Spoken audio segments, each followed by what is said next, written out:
پھر ایک عورت جس کے 12 برس سے خون جاری تھا اور کئی طبیبوں سے بڑی تکلیف اٹھا چکی تھی اور اپنا سب مال خرچ کر کے بھی اسے کچھ فائدہ نہ ہوا تھا بلکہ زیادہ بیمار ہو گئی تھی، یسوع کا حال سن کر بھیڑ میں اس کے پیچھے سے آئی اور اس کی پوشاک کو چھوا، کیونکہ وہ کہتی تھی کہ اگر میں صرف اس کی پوشاک ہی چھو لوں گی تو اچھی ہو جاؤں گی، اور فی الفور اس کا خون بہنا بند ہو گیا اور اس نے اپنے بدن میں معلوم کیا کہ میں نے اس بیماری سے شفا پائی۔ یسوع نے فی الفور اپنے میں معلوم کر کے کہ مجھ سے قوت نکلی ہے، اس بھیڑ میں پیچھے مڑ کر کہا کہ کس نے میری پوشاک چھوئی؟ I have suffered an issue of blood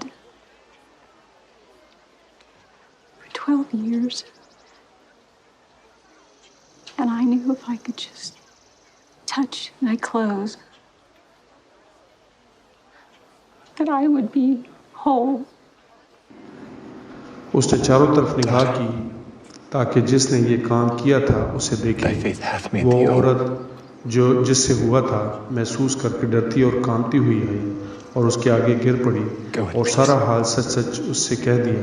اس نے اس سے کہا، بیٹی تیرے ایمان سے تجھے شفا ملی، سلامت جا اور اپنی اس بیماری سے بچی رہ۔ خدا ان کے پاک کلام کے پڑھے اور سنے جانے پر اس کی خاص برکت ہو۔